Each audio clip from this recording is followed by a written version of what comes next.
កាលពីមុនណាអូន Home Healthcare ចេះអីអញ្ចឹងណាប៉ុន្តែអ្នកខ្លះធ្វើមកឲ្យធ្វើកិច្ចការងារ Home Healthcare ហ្នឹងធ្វើអត់បានទេមានតែពេលវេលាខ្លះសន្និដ្ឋានដោនហើយយើងយំអ្នកឯងក៏មានដែរណាអូនឲ្យនិយាយថាបោះបង់គំនិតចង់បោះបង់ហ្មងគឺអត់ដែរទេតែគ្រាន់តែគំនិតបារម្ភខ្លាចថាទៅអត់រួចមានហើយយើងទទួលបានទៅពេលរង្វាន់អាស៊ានយើងទទួលបានការ support ពីអង្គការធំៗដូចចែកការអង្គការ UN នេះយើងទទួលបានអង្គការ OSPAM នេះទៅអង្គការធំៗដែល support Match Mobile Healthcare ដែរយើងបានបង្កើតការងារជាច្រើនដល់ទាំងកលិលបដ្ឋាទាំងវិជ្ជាបណ្ឌិតទាំងអ្នកថែទាំទៅរយៈពេលដែល10ឆ្នាំមកនេះដែលអ្វីដែលយើងជួបឧបសគ្គជាច្រើនហើយយើងនៅទៅបានទៀតនឹងយើងចង់អរគុណខ្លួនឯងនោះគឺដោយសារការគិតបែបវិជ្ជមានរបស់យើង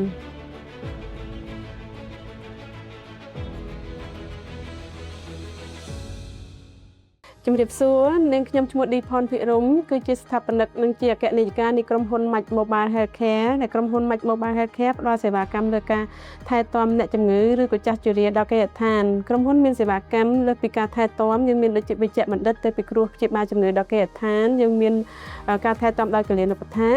យើងមានការថែទាំដោយអ្នកថែទាំមនុស្សចាស់ហើយយើងក៏មានការថែទាំព្យាបាលដោយចលនាដែលទាំងនៅកន្លែងយើងក៏មានទៅដល់ផ្ទះអតិថិជនក៏មានហើយសេវាកម្មរបស់យើងនោះជាពិសេសគឺយើងផ្ដោតទៅលើតែមនុស្សចាស់តែម្ដងចាតែកូនក្មេងក៏យើងទទួលដែរប៉ុន្តែគ្រាន់តែជំនាញរបស់យើងគឺលើមនុស្សចាស់ចាហើយមួយទៀតយើងក៏មានសេវាការថែទាំព្យាបាលកម្រិតធ្ងន់សម្រាប់ជាពិសេសចំពោះមនុស្សចាស់ដល់គេហដ្ឋានដែរចាចំពោះក្រុមហ៊ុន Match Mobile Healthcare បានបង្កើតឡើងនៅក្នុងឆ្នាំ2016ហើយយើងបើនិយាយទៅយើងចាប់ផ្ដើមរកឃើញកំណត់រួចផ្ដើមហ្នឹងតាំងក្នុងឆ្នាំ2015យើងនិយាយថាយើងធ្វើ market research ណាចាបែកទៅថាកំណត់ចាប់ផ្ដើមហ្នឹងនៅពេលណាគឺក្នុងឆ្នាំ2017គឺខ្ញុំនាងខ្ញុំផ្ទាល់ជាមួយនឹងមិត្តភ័ក្តិមួយចំនួនដែលធ្វើការជាមួយគ្នាគិតថាគួរតែផ្ដល់សេវានៅទៅដល់ផ្ទះដោយសារមានអតិថិជនគាត់តំណាក់តំណងមកពេលនៅក្នុងកំឡុងពេលធ្វើការណាអញ្ចឹងតំណាក់តំណងមកគាត់ថា 4-5 មិត្តភ័ក្តិហ្នឹងនឹងចាប់ផ្ដើមធ្វើផ្ដល់សេវាកម្មហ្នឹងប៉ុន្តែកាលនោះយើងមិនមែនជាអ្នកអាជីវកម្មយើងមិនមែនជាអ្នកជំនួញហើយយើងក៏អត់ដឹងថាចាប់ផ្ដើមបែបណាដែរហើយជជែកគ្នាទៅជជែកមកបានតែត្រឹមតែជជែកទៅអា idea ហ្នឹងក៏វា disappear ទៅអញ្ចឹងរហូតដល់ឆ្នាំ2015នៅពេលដែលបងមានឱកាសចូលរួមកម្មវិធីសិក្ខាសាលាតាក់ទងនឹងអាជីវកម្មអីអញ្ចឹងយើងក៏បានជួបនឹង mentor អញ្ចឹងណាអូនថាគាត់ជា mentor អញ្ចឹងយើងជួបនឹង mentor ហ្នឹងក៏គាត់ណែនាំថាក្នុងនាមយើងជាកលិនុបដ្ឋាហើយចង់ចាប់ផ្ដើមជំនួញយើងគួរតែរកជំនួញអីអាជីវកម្មអីដែលតាក់ទងនឹងជំនាញរបស់យើងអញ្ចឹងដំបូងបងលើកអាផ្សេងៗទេតែគាត់ថាអត់ត្រូវទេតើថាបើចង់ធ្វើអាជីវកម្មរីកចម្រើនតើតែអាជីវកម្មហ្នឹងតាក់ទងនឹងជំនាញយើងមិនយើងអាចធ្វើទៅបានរីកចម្រើនហើយយើងអត់នឿយអត់អីចឹងណាអូនអញ្ចឹងក៏ប្រាប់គាត់ថាអញ្ចឹងខ្ញុំមាន idea មួយដោយសារខ្ញុំកាលពីឆ្នាំ2007ខ្ញុំមានកំណត់ធ្វើអាជីវកម្មក្នុងការផ្ដល់សេវាថែទាំអ្នកជំងឺដល់ផ្ទះគាត់ថាអាហ្នឹងមិនត្រូវជំនាញខ្លួនឯងចឹងគាត់ថាចឹងណាអាហ្នឹងមិនត្រូវជំនាញខ្លួនឯងគួរតែចាប់ផ្ដើមហ្នឹងទៅអញ្ចឹងក៏ចាប់ផ្ដើមនៅក្នុងការធ្វើ market research ហើយអញ្ចឹងបន្ទាប់ពី market research បាន 3-4 ខែយកមានលុយទៅធ្វើ market research អីខ្លះ market test បើយើងក៏ថា market research market test ហ្នឹងហើយ market research វា research វាធំចាអញ្ចឹង market test យើងធ្វើ market test ហ្នឹងយើងឲ្យមិត្តភ័ក្តិសាកសេវាយើងទាំងពីកូនក្មេងទាំងមើលម៉ែគាត់មើលឪគាត់មើលកូនគាត់ក៏យើងឲ្យដែរហើយកាលនោះបងនៅធ្វើការ freelance ជាinsurance advisor ឡើយអញ្ចឹងណាកាលហ្នឹងឲ្យបងធ្វើ market test ហ្នឹងហើយបន្ទាប់មកនៅឃើញថា market test ហើយនៅឆ្នាំ2016យើងគិតថា market test នេះដូចជា look well ហើយបងក៏មានឱកាសចូលរៀន startup academic ហ្នឹងអញ្ចឹងក្នុងឆ្នាំ2016ក៏បងបាន official startup ធ្វើជា like official startup ហ្មងដោយសារយើងបានចូលរៀនstartup ហ្នឹងដំបូងពិបាកចិត្តដែរអូនគាត់ថាយើងត្រូវចាប់ផ្ដើមអាជីវកម្មបែបម៉េចបើយើងអត់មានលុយផងអីចឹងណាប៉ុន្តែវគ្គ startup ហ្នឹងគឺបង្រៀនយើងគឺឆ្កឹះភុបបងឲ្យអ្វីឲ្យរៀនមកទាំងមូលមកអា marketing ធ្វើ marketing បែបអីបងដូចមិនសូវចាំទេបងចាំជាងគេគឺ bootstrap មានអីធ្វើហ្នឹងអូនចា bootstrap ហ្នឹងគឺធ្វើឲ្យជាមេរៀនដែលភុបបងថាអូបើអញ្ចឹងវាដូចធ្វើឲ្យកំណត់យើងអាចគូក្បាលយើងកំណត់របស់យើងហ្នឹងវារ៉ាន់ណា exercise ហ្មង exercise ថាត្រូវធ្វើអីបើគេប្រាប់ថា bootstrap អញ្ចឹងក៏យើង ពីមួយកន្លែងទៅមួយកន្លែងទៅយើងក៏បានទទួលrecruit អតិថិជន recruit បុគ្គលិកអីចឹងទៅគេហោហែមានឈប់មានបាត់ចឹងណាអូនចឹងពេលដំបូងយើងមិនហ៊ានជួលបុគ្គលិកជា full time អីទេយើងជួលតែ3 project ចឹងណាអូនហ្នឹងហើយចឹងទៅហើយដល់ពេលហើយក្រោយមកយើងក៏ថាយើងមានអភិវឌ្ឍខ្លួនរហូតអត់ឈប់ព្រោះយើងមិនមែនជាអ្នកចំនួនផងយើងចេញពីគិលានុបដ្ឋាម្នាក់ណាអូនអញ្ចឹងយើងអត់ដែលបានដឹងពីរបៀបនៃការធ្វើអាជីវកម្មអីទេបានរៀន start up ហ្នឹងជាកលឹះទី1ដែលក្នុងការចាប់ផ្ដើមអាជីវកម្មហើយជាពិសេសគឺយើងអត់មែនជាអ្នកចំនួនយើងមិនមែនជាអ្នកដែលក្នុងសូម្បីតែក្នុងគ្រួសារគ្មានអ្នកណាម្នាក់ជាអ្នកធ្វើកិច្ចការជាអ្នកប្រកបមុខរបរអាជីវកម្មអីដែរគឺសិតតែអ្នកធ្វើការទាំងអស់អញ្ចឹងអូនហើយដល់អញ្ចឹងមួយកន្លែងទៅមួយកន្លែងគឺថាចេះតែបានមុនបងធ្វើតេស្តតាំងពីធ្វើ market test តាំងពីធ្វើមើលកូនក្មេងមើលមនុស្សចាស់តែយើងឃើញថាអ្វីដែលជាចំណុចដែលយើងធ្វើហើយមិនមានការនឿយហត់ហើយសុបាយនោះគឺយើងមើលឃើញខ្លួនឯងថាយើងចូលចិត្តមើលថែមនុស្សចាស់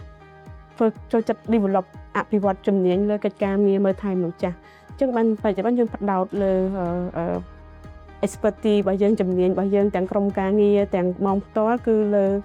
ជំនាញថែមនុស្សចាស់តែម្ដងគឺថែមិនថាតា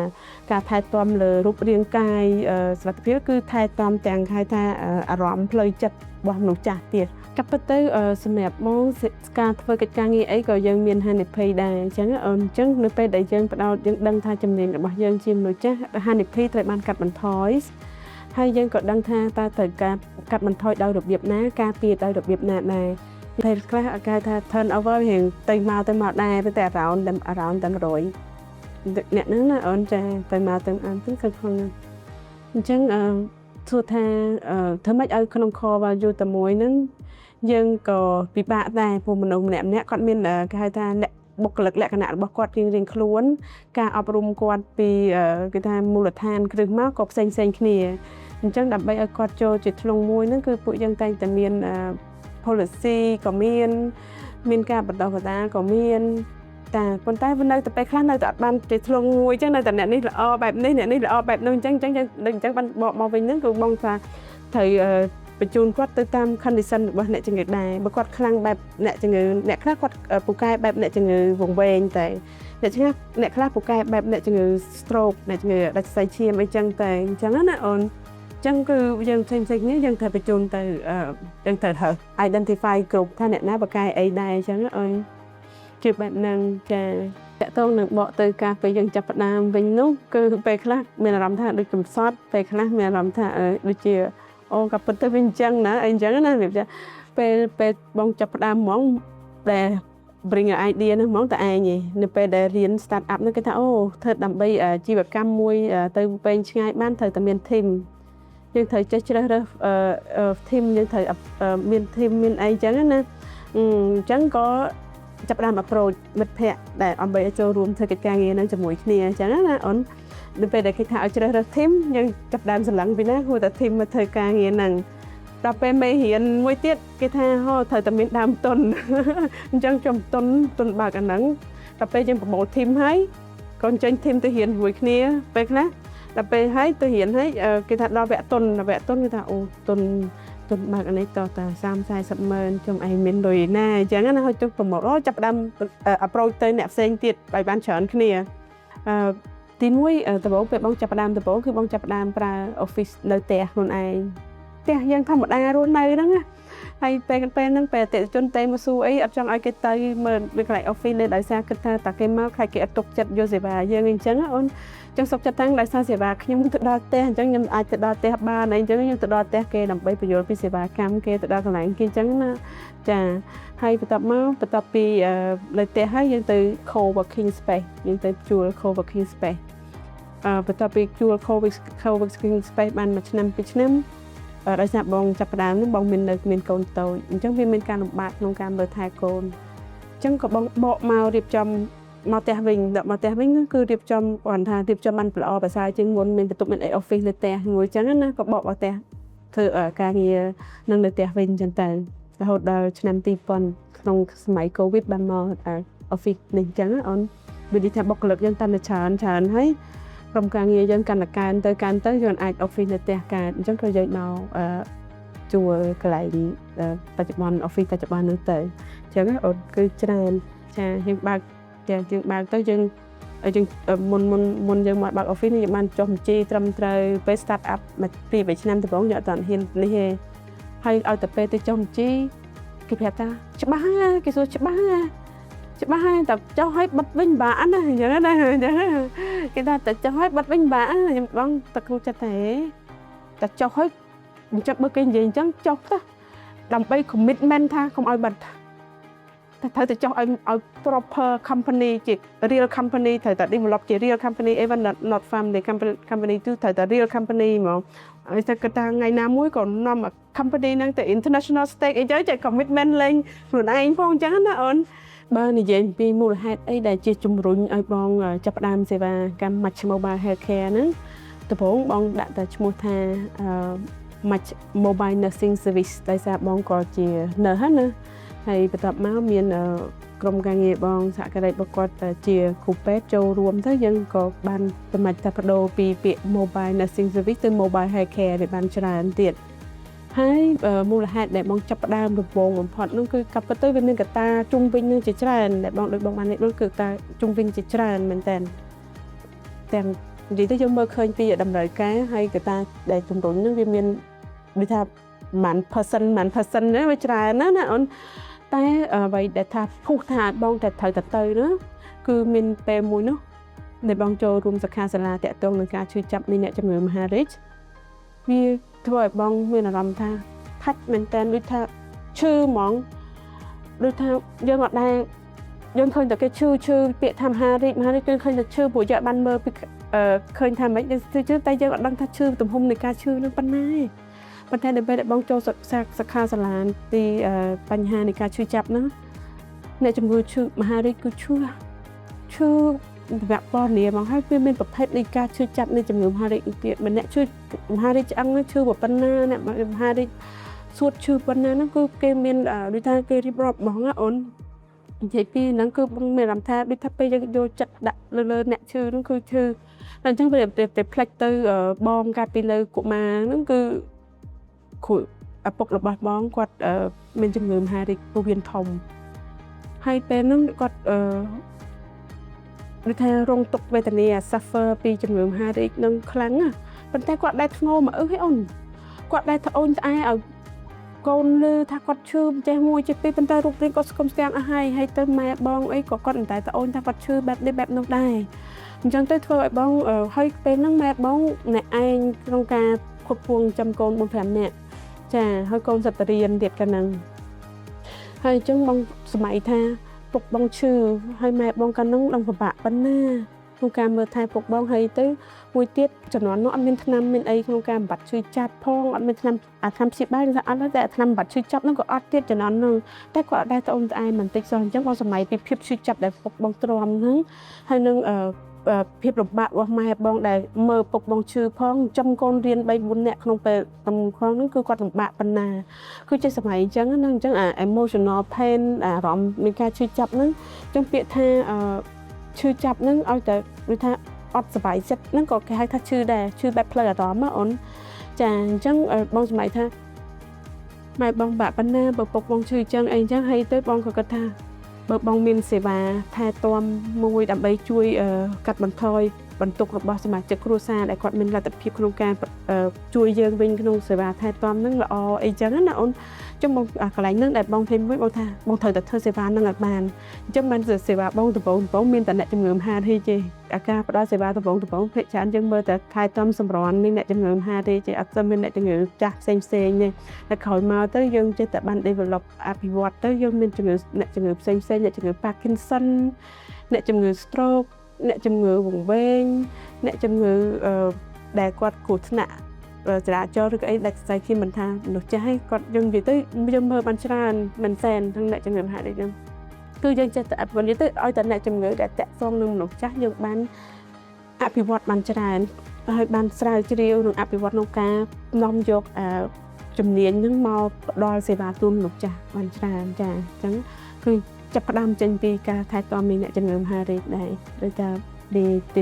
ពីថាច់ជាមួយ story ដែលយើងនឹកឃើញពីពុកយើងឈឺយើងចង់ថាបើសម្រាមទុកមិនអញ្ចឹងណាអូនអញ្ចឹងសួរថាត្រៀមចិត្តត្រៀមកាយបែបណាហ្នឹងទីមួយគឺត្រៀមបញ្ហាផ្លូវចិត្តរបស់យើងនឹងដែរយើងត្រូវហាត់ពុតត្រៀមចិត្តនឹងឲ្យខ្លាំងប៉ុណ្ណាព្រោះ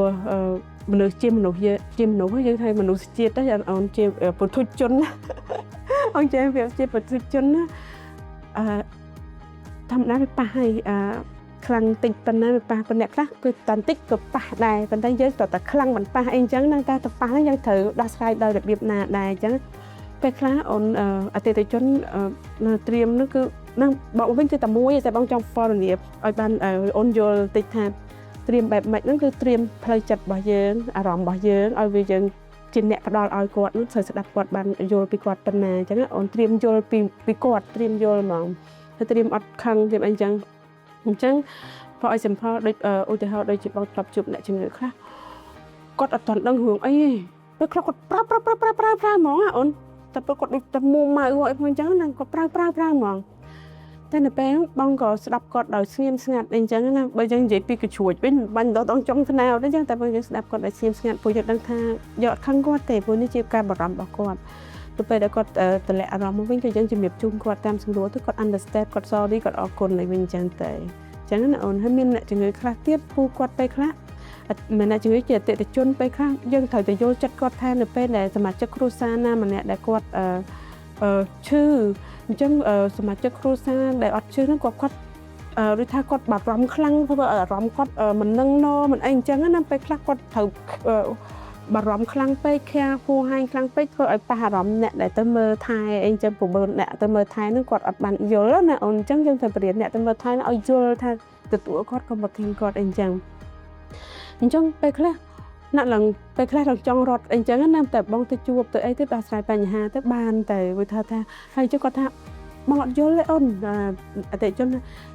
ពេលបងនិយាយមកអូនមិនអូនស្ដាប់បានមិនអូនយល់មិនអីអញ្ចឹងណាអូនអញ្ចឹងទៅពេលហើយយើងទៅស្ដាប់ពីមូលហេតុរបស់គាត់គឺអត់មានអីទេអូនពេលខ្លះគឺទៅរឿងគាត់បារម្ភខ្លាំងហ្នឹងឯងអញ្ចឹងក៏ក្នុងនាមបងជាកលិនុបដ្ឋម្នាក់បងក៏មានមោទនភាពដែរក្នុងការដែលបងអាចចាប់ផ្ដើមនៅអាជីវកម្មមួយដែលជាជំនាញរបស់ខ្លួនឯងដែលជាអ្នកថែទាំហ្នឹងអញ្ចឹងចាហ្នឹងក៏ជាចំណុចមួយទៀតចាហើយមួយទៀតនោះគឺ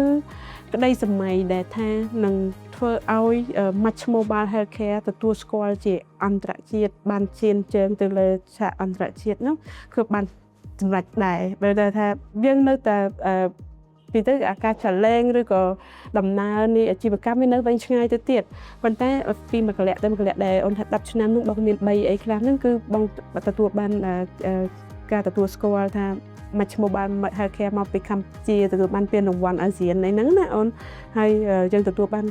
ពានរង្វាន់អាស៊ានយើងទទួលបានការ support ពីអង្គការធំដូចចែកការអង្គការ UN នេះយើងទទួលបានអង្គការ Oxfam នេះតែអង្គការធំដែល support Match Mobile Healthcare ដែរអញ្ចឹងយើងបានបង្កើតឲ្យយើងបានបង្កើតការងារជាច្រើនដល់ទាំងកលិនុបដ្ឋាទាំងវិជ្ជបណ្ឌិតទាំងអ្នកថែទាំទៅពួកពេលយើងបានការគ្រប់គ្រងពីអង្គការនោះយើងបានថវិកាមកបន្តបន្តបុគ្គលិកស្ថែមទៀតអញ្ចឹងវាជាមោទនភាពដែលយើងអាចប្រមូលធនធានមនុស្សបង្កើតការងារដល់កលិនុបដ្ឋាយុវជនហើយក៏បានបង្រៀនកលិនុបដ្ឋាឲ្យស្គាល់ពីគុណតម្លៃរបស់ខ្លួនឯងចាមោទនភាពមួយបំផុតមួយទៀតគឺធ្វើឲ្យកលិនុបដ្ឋាគាត់ស្គាល់ពីគុណតម្លៃរបស់គាត់បងឃើញអញ្ចឹងមែនគាត់សប្បាយចិត្តអ្នកខ្លះគាត់នៅធ្វើការជាមួយយើង5-6ឆ្នាំនឹងអញ្ចឹងហើយអញ្ចឹងគាត់ស្គាល់ពីគុណតម្លៃគាត់ការងារជា home care ព្រោះអ្នកខ្លះ home health care យើងហ្នឹងអ្នកខ្លះអូ home care កាលពីមុនណាអូន home health care ចេះអីអញ្ចឹងណាប៉ុន្តែអ្នកខ្លះធ្វើមកឲ្យធ្វើកិច្ចការងារ home health care ហ្នឹងធ្វើអត់បានទេចាអញ្ចឹងណាមិនបានទទួលបានពានរង្វាន់ធំដូចជានៅក្នុងឆ្នាំ2022ទទួលបានពានរង្វាន់ Inclusive Business Award ពីអង្គការ Oxfam ដែលយើងក៏ទទួលបានជា grant ដែរឆ្នាំ2023 Inclusive Superstar Business Award ម្ដងទៀតដែលរៀបចំឡើងដោយ KE Misty and អង្គការ Oxfam ហើយមិនខ្លាយជាគេថា Inclusive Business ហើយនឹងមួយទៀតក្នុងឆ្នាំ2023នឹងដែរគឺយើងបានទទួលពានរង្វាន់ជាសហគ្រិនស្ត្រីប្រចាំតំបន់អាស៊ានចាហើយ មួយទៀតក្នុងពេលតែឆ្នាំនឹងដែរហ្នឹង2023ដែរហ្នឹងគឺទទួលបានពានរង្វាន់ SME Award ពី KE ដែរចាហ្នឹងគឺឆ្នាំ2023រហូតដល់ឆ្នាំ2024ដែលអ្វីជា achievement ដែល feel proud មែនទែនដែលកន្លងមកភាគច្រើនយើងទទួលបានពានរង្វាន់ផ្ដោតទៅលើស្ត្រីផ្ដោតលើក្នុងតំបន់ហើយយកពានមួយនោះគឺពានរង្វាន់អាស៊ានតែម្ដងគឺលើវិស័យ healthcare sector តែម្ដងអញ្ចឹងខ្ញុំចង់បកបន្តិចថា story ហេតុអីបានបងហ៊ានយក Match Mobile Healthcare ទៅដាក់ក្នុងប្រកួតប្រជែងក្នុងវិស័យក្នុងអាស៊ានហ្នឹងថាដាក់លើ category healthcare មានខាងក្រុមការងារដែលខាងអាស៊ានគាត់ approach មកឲ្យបងដាក់លើស្ត្រីប្រាប់ថាគាត់ជឿជាក់ថាបងដាក់ពានរង្វាន់យកពានរង្វាន់ស្ត្រីទៅដឹងតែជាប់ហើយជាស្ត្រីបងនឹងដឹងតែជាប់ហើយពានរង្វាន់អាស៊ានហ្នឹងអញ្ចឹងបងតែផ្លេចមកវិញថាបងអត់ចង់ឲ្យជាប់តែបងជានេះទេចង់បងថាពានរង្វាន់អាស៊ានជាអាស៊ានជារឿងមួយធំដុំសម្រាប់ប្រទេសជាតិអីចឹងណាហើយមួយទៀតបងគិតថាខ្មែរយើងជាទូទៅគេរៀងអត់សូវឲ្យតម្លៃលើវិស័យសុខភាពរបស់យើងអញ្ចឹងបងសាកល្បងយក Match Mobile Healthcare ដាក់ទៅក្នុងវិស័យ healthcare sector មើលបានអត់បងក៏សួរគាត់ថាគេថាគាត់ថាបានបងមិនគ្រាន់ថាខ្ញុំអត់ confident ទេប៉ុន្តែបើបងដាក់ category women ខ្ញុំជឿជាក់ថាបងចប់ហ្មងគេថាអញ្ចឹងគាត់ថាអញ្ចឹងខ្ញុំបងថាអត់អីទេអូនបងមិនសំខាន់ចាំតែបងចង់យក healthcare ទៅដាក់វិញបងយក healthcare ទៅដាក់វិញបងដាក់ស្ត្រីបងដាក់ healthcare វិញអញ្ចឹង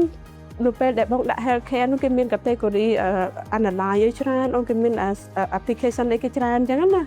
អញ្ចឹងយើងដាក់ទៅដល់ពេលក្រោយមកយើងប្រកាសថាជាប់បងរំភើបខ្លាំងមែនតើបើវាជាប់ជាពានរង្វាន់អាស៊ានហើយអា healthcare ដែលជារឿងមួយកម្រសម្រាប់យើងអូនសម្រាប់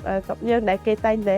Alexi ថាយើងអន់ជាងគេណាបណ្ដាប្រទេសផ្សេងហើយយើងបានជាប់អាហ្នឹងបងរំភើបហើយដល់ពេលបងទៅយកពានរង្វាន់អាស៊ានហ្នឹងនៅឡាយតែកាលហ្នឹងគេ host នៅឡាយអូនចឹងដល់ចប់ពានរង្វាន់អាស៊ានហ្នឹងគឺសប្បាយមែនតើសប្បាយចិត្តខ្លាំងបើជាងពាក្យគេពេលយើងបងចប់ network ជាស្ត្រីជាអីហ្នឹងបងមានអារម្មណ៍ថាវារៀងដូចជាបងជួបបានច្រើនហើយអីចឹងណាអូនដល់ពេលបានពានរង្វាន់ healthcare sector ក្នុងពានរង្វាន់អាស៊ានក្នុងវិស័យ healthcare ហ្មងសម្រាប់ដំណើរលើវិថីដែលជាសហគ្រិននេះរយៈពេល10ឆ្នាំនេះតើបងជួបឧបសគ្គអីខ្លះជាពិសេសក្នុងដំណាក់កាលដំបូងនៃ start up ហ្នឹងគឺថាវាជារឿងមួយតឹងតែងមែនតើអញ្ចឹងអ្វីដែលបងចង់ចែករំលែកគឺភាពអំណត់អត់ធន់នោះគឺសំខាន់ណាស់ធំធេងបំផុតហ្មងតែខ្លះភាពអំណត់អត់ធន់ធំធេងមិនបងថាអញ្ចឹងបើសិនជាយើងអត់មានចិត្តអំណត់យើងអត់មានចិត្តអំណត់ក្នុងការតម្រង់ទិសរបស់យើងគោលដៅរបស់យើងទេយើងមកដល់នឹងទេអ្នកនេះទាញយើងចេះទៅអ្នកនេះទាញយើងចេះទៅនិយាយទៅវាមានមនុស្សទាញយើងច្រើនដែរហើយក៏មានមនុស្សគ្រប់គ្រងយើងដែរអញ្ចឹងសម្រាប់បងនៅពេលដែលបងមានមនុស្សទាញនិងមនុស្សគ្រប់គ្រងបងតែងតែគិតថាធម្មតាទេដើម្បីឲ្យចរន្តអគ្គិសនីឆេះបានតើតែមានបោកនិងមានដកអញ្ចឹងបងយកកម្លាំងវិជ្ជមានកម្លាំងអវិជ្ជមានត្រូវតែទន្ទឹមគ្នានឹងបានយើងអាចឆេះទៅមុខបាននេះជាអ្វីដែលបងថាអូអត់ខឹងអ្នកនិយាយទៅគ្រប់គ្នាសុទ្ធតែត្រូវបានបងអរគុណអ្នកដែលអវិជ្ជមានក៏បងត្រូវអរគុណអ្នកដែលវិជ្ជមានក៏បងកាន់តែអរគុណគឺអរគុណពួកគាត់ព្រោះបើសិនជាអត់មានទាំងអ្នកវិជ្ជមានអ្នកអវិជ្ជមានមានពេលខ្លះបើយើងមានតែអ្នកវិជ្ជមានហើយអើអញ្ចឹងអូនវាអត់មានអីដែលឈឺចាប់ដែលធ្វើឲ្យយើងប្រឹងអញ្ចឹងតែមានអ្នកអវិជ្ជមានដែរអញ្ចឹងបងតែងតែគិតថាអូខេកម្លាំងវិជ្ជមាននិងកម្លាំងអវិជ្ជមានមិនអាចខ្វះគ្នាបានទេត្រូវតែមានពីរនឹងហើយយើងដើម្បីឲ្យរុញ energy យើងឲ្យវាឆេះបានចានេះជាអ្វីដែលបងដាក់ក្នុងខួរក្បាលក្នុងការគិតបងដើម្បីបងទៅទៀតក្នុងនាមជាអ្នកសហគ្រិនយើងត្រូវចេះអភិវឌ្ឍខ្លួនឲ្យចេះចាប់យកចំណុចល្អដែរយើងមិនតែអូគេប្រាប់មកចេះទៅយកទាំងអស់អត់បានទេអូនត្រូវចេះត្រង់គេត្រង់ហើយនិយាយទៅមួយទៀតគឺចេះមើលមនុស្សថាមនុស្សណាដែលយើងគួររៀនសូត្របានតាមច្រើនប៉ុណ្ណាមនុស្សណាជា idol យើងនិយាយចេះទៅចាមិនថាគ្រប់មនុស្សទៅនិយាយបច្ចេកដូចអូបច្ចេកឲ្យហ៊ានបញ្ចេញសាច់ស្អុយហ៊ានស្អីអានោះចូល aggressive អូនតែបងដឹងថាបងមិនមែនជាប្រភេទមនុស្សចឹងទេហើយមួយទៀតគឺដូចទម្លាប់របស់បងពេលយើងនៅនេះយើងនិយាយទៅបងអត់មានការផ្លាស់ប្ដូរអាការផ្លាស់ប្ដូរទម្លាប់អីដូចការបង ការសំចៃការអីតាំងពីបងទម្លាប់ពីក្មេងមកមិនតាមរយៈម៉ែបងបរៀនមកមិនគឺដល់ពេលនេះក៏នៅតែមានទម្លាប់ហ្នឹងអូនបើនិយាយទៅមានតែពេលវេលាខ្លះសង្ឃថាដោនហើយយើងយំអ្នកឯងក៏មានដែរណាអូនតែខ្លះហើយវាអារម្មណ៍វាថាឯកោតនិយាយទៅបានបងតែបរៀនគាត់ថាមនុស្សយើងពេលខ្លះត្រូវ ready to learn how to be alone អញ្ចឹងពេលខ្លះអាពាក្យថាបោះបង់ហ្នឹងបងអត់ដែរទេអូនគាត់ថាបារម្ភខ្លាចទៅអត់រួចមានតែបើថាឲ្យបោះបង់ថាអូយអញបោះបង់ចោលទៅអត់រហូតដល់ម៉ាក់បងបើនិយាយទៅលោកម៉ែបងគាត់ឃើញអ្វីដែលយើងពិបាកពេកទៅគាត់ថាធ្វើពេទ្យសុកនិយាយភាសាគាត់ស្ដាប់ក្រៀមភាសារបស់គាត់ថាធ្វើពេទ្យសុកទៅធ្វើ business គាត់និយាយអញ្ចឹងហ៎បកមកវិញឲ្យនិយាយថា